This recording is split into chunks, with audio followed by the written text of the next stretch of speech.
Good day and welcome everyone. My name is Harshil K. Jain from class 1st PCMEG at Christ Junior College. As part of Peel, Heal and Zeal, we have with us a distinguished guest, Dr. C.S. Rajan, a senior consultant surgeon in Bengaluru.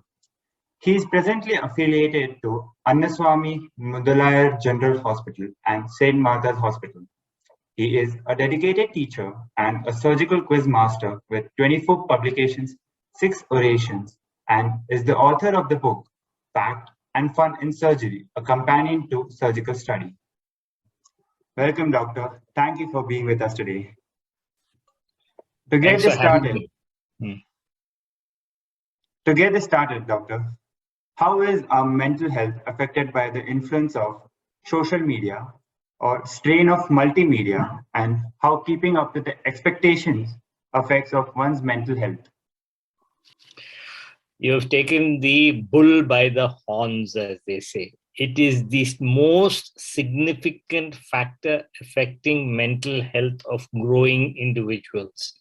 It starts at a young age and keeps going through, maximizes around the adolescent, teen, and early adulthood, and continues into the adulthood also, and has become the major scourge of all constructive mental activity. It takes your time. It gives you a whole heap of ideas, many of which are not correct. And that influences all your judgment of what is happening around you. And for the vast majority, it affects performance. It takes away certain natural, normal activities needed for the body, like sleep, and induces a very, very strong role against concentration. And so constructive activities get a backseat.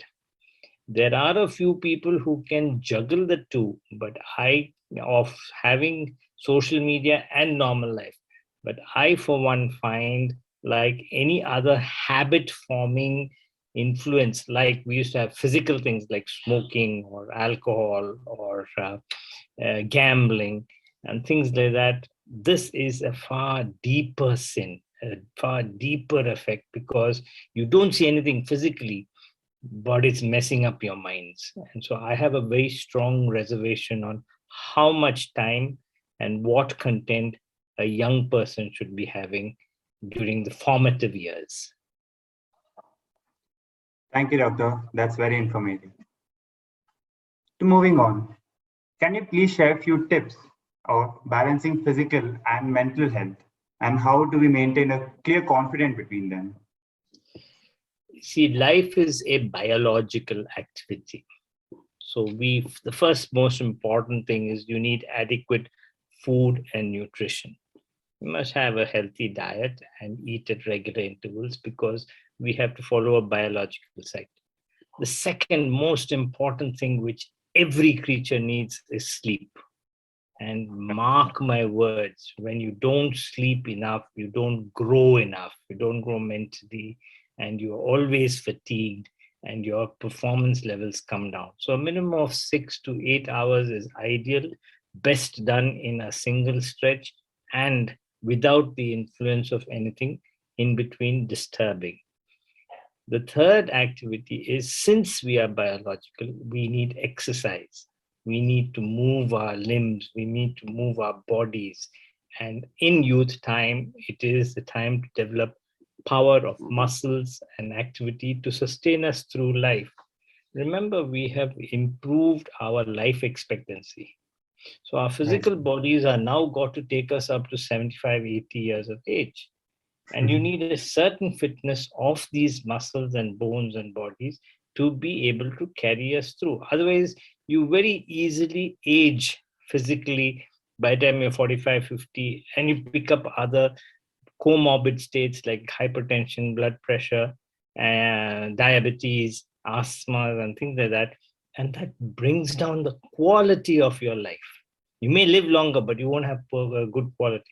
So exercise is a very important aspect of youth and growth. Games, mildly physical, a little bit of run around, a little bit of sweating, a little bit of competitiveness that teaches you to socialize, to learn to mingle, and not be a single person behind a computer. So these are activities that help you to grow. Now, vis-a-vis, you balance it with the time that you spend on the computer and on your studies as being the source of mental growth, as being the source of your career enhancement and your career progression and your aims and what you want to achieve. That also is important. It has to be factored in, but you have to have a very good balance of the two. And if you ask me, I spent all my evenings in medical college on the playground. I played, I was an athlete, and I enjoyed myself to the extent that I came back to my room in the hostel tired, studied a bit, and went through. And they were the best years of my life. I enjoyed medical college days. So you have to balance it. You can't say only one. You can't say too much of anything.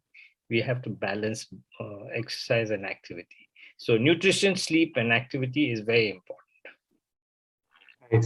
So the key here is to have the balance. Right. Yes. Thank you, Now, Doc. achieving the balance, some people can do it easily. Some people need a little help.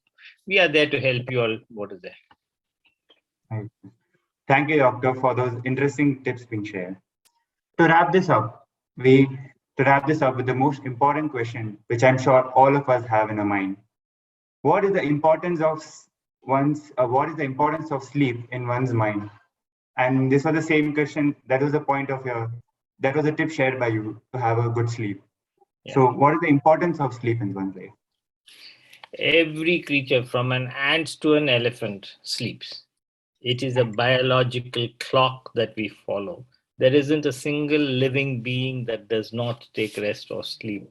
So, sleep is necessary to normalize in the functions of the body, from the mental activity to the cardiorespiratory activity to the gut activity to your excretory activities. And during that period, we also energize ourselves to be able to sustain a certain period of activity and being running around our daily chores. So sleep is the most and biggest, what shall I say, boon that we have, and the one that we misuse the most. You may try to eat wrong diets and other things, but if you don't sleep enough, you create a lot of damage. I have a very nice analogy to share. I don't know if you guys have read and seen a movie called 127 Hours. 127 Hours is about a gentleman who falls and gets his hand stuck on the rock and not able to release himself. And for 4 to 5 days, he is in that position hanging from a rock, but still he gets sleep. In spite of that acute state, he still falls asleep and he dreams and he gets all kinds of nightmares. So sleep is so essential. It will overrun you at some point in time. And so we have to respect that. If you don't sleep or not able to sleep in the night at 6 to 8 hours, a power nap in the middle of the day is useful. I strongly recommend it, especially for those who are above 45 or 50 years of age, to take 20 minutes, half an hour off your feet, lie down, and you get that little power nap to allow you to energize yourself for the rest of the day. So please do not compromise on sleep. Thank you, Doctor. I'm sure we'll have a good sleep after hearing this. And don't feel guilty when you're sleeping. Sleep is an essential activity. And once right, you don't feel guilty about sleeping, then you learn to have the sleep being your partner in progress. right. Okay, yeah. Yes. And we'll be looking forward to watch the movie also, which was recommended by you. 127 Hours, it's out. It's in the theaters. It's the same team that produced Slumdog Millionaire is also involved in the production of this movie. And it's nice. It's worth watching. And then finally, he auto amputates himself. He does a self amputation of his hand and escapes and is saved by walking up to the road where he is rescued. So it is a very interesting story. But even he sleeps. He falls asleep. in that acute phase. Thank you, Doctor. We would love to hear more from you, Doctor, but in the interest of time, we have to bring this interview to a close. Again, so here's thanking you and wishing you all the very best. Stay healthy. God bless. Yes. Right. Thank you so much, guys. Thanks for having me.